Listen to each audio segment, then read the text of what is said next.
Just when Geffen were thinking it couldn't get any worse after the experimental and very unharvest-like trance album, hey presto, up pops Neil and the Shocking Pinks.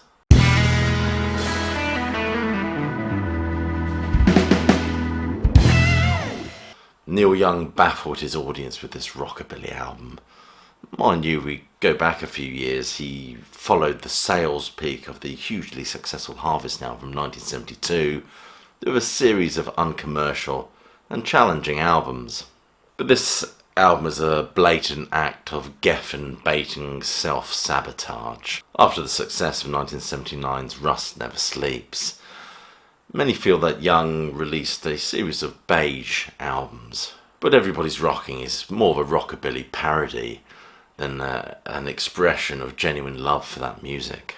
This album has a running time of less than 25 minutes, and he still manages to cover sort of rock evergreens such as Betty Lou's Got a New Pair of Shoes, as well as a few of his own compositions such as Kinda Fonda Wanda.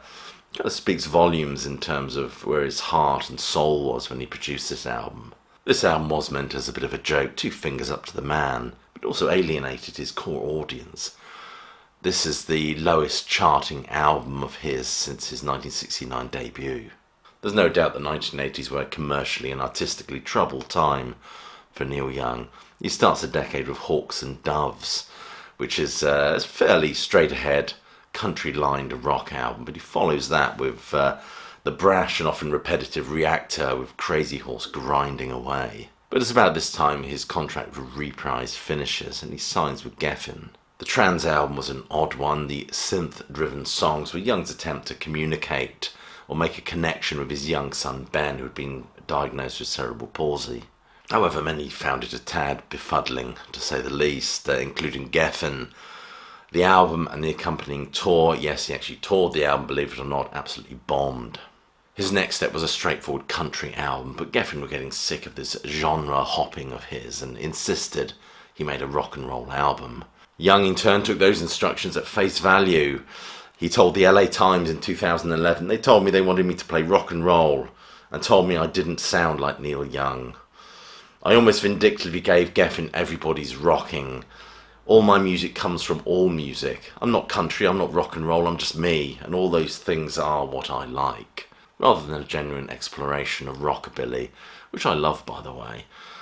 This comes across as more of a parody or pastiche. It's more ruttles than a genuine creative turn. Everybody's Rockin' sees Neil Young buried balls deep into the sounds of the 1950s. For this project, of course, Young threw together some key personnel, one of them being Ben Keefe, who actually played pedal steel on the Harvest album. He was asked to play alto sax. And in the spirit of the original recordings, the original rock and roll recording, they recorded quickly and live. And this album comprised of 10 songs, 6 originals, 4 covers, including the aforementioned cover of Bobby Freeman's Betty Lou's Got a Brand New Pair of Shoes. This, of course, interesting, was a top 40 hit for Freeman in 1958.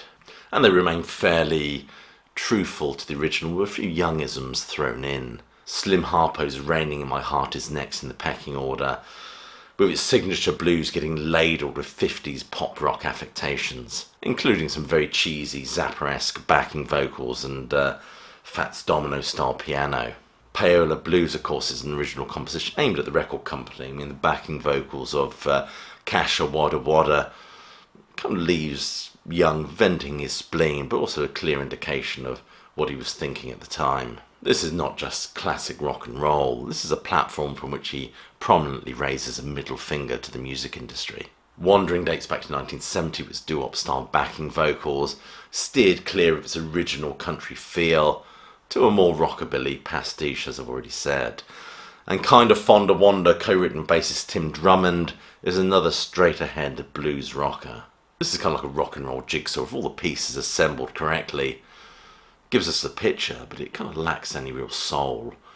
A bit like that famous Eric Morecambe quote, I'm playing all the right notes, not necessarily in the correct order. You get wah-wah vocals, saxes, piano, described by Ultimate Classic Rock as a bouncing malt shop jukebox rocker.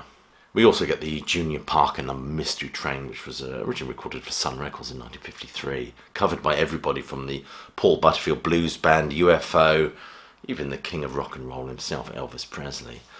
There was also, of course, Jimmy Reed's Bright Lights, Big City, of course, follows this one. Geffen, of course, wasn't happy with what was going on, and they shut down the sessions, which probably explains why there's only 25 minutes of music. Nevertheless, they still decided to put out what there was. And a cover photo which had their star looking more like Neil Diamond than Neil Young, with the shocking pink suit and gelled back hair. Young, of course, as I've said, toured this album, replete with these shocking pinks, just to scare the audience, I suspect. The audience loved it, as you can imagine, as did Geffen. Geffen went on to sue Young for something like 3.3 million, claiming that he purposely made non-commercial music. Also stating that his latest albums were uncharacteristically Neil Young. The suit was eventually settled, with Geffen apologising to Neil Young. 3 more albums for Geffen would follow: the previously aborted country album Old Ways, and 2 lacklustre rock records, Life and Landing on Water, both of which suffered from dreadful 80s production affectations and tropes, as well as some pretty lame songs from Neil. I always consider the 80s to be Neil Young's wilderness years. Ever the itinerant wanderer, he chooses to explore a few musical avenues, as well as a few rundown estates. That is until he rediscovers his mojo with a wonderful Freedom album. This album is a stinker, but then it was meant to be. Not because it was rockabilly, but because it was a kind of a stale imitation. The original songs are uninspired genre parodies, and the covers lack the emotion and raw energy of the originals. But then it is what it is. It's not a homage to the music in the era, but rather a petulant piss take. Well, you've been watching a video by Classic Album Review. Do forgive my bunged up nasally intonation. I got a bit of a stinker of a cold. I'll urge you, as I always do, to click like, subscribe, and do check that notification bell. It's ever so important for the YouTube algorithm. And do recheck it, because they've been playing fast and loose with subscriptions and all sorts of things these days. And check some of the links below this video for ways you can support the sterling work done here at the channel. Become a Patreon, why not? Other than that, I'll leave you my closing catchphrase, which is, as you know, hope you're well, you're staying safe, and you keep listening.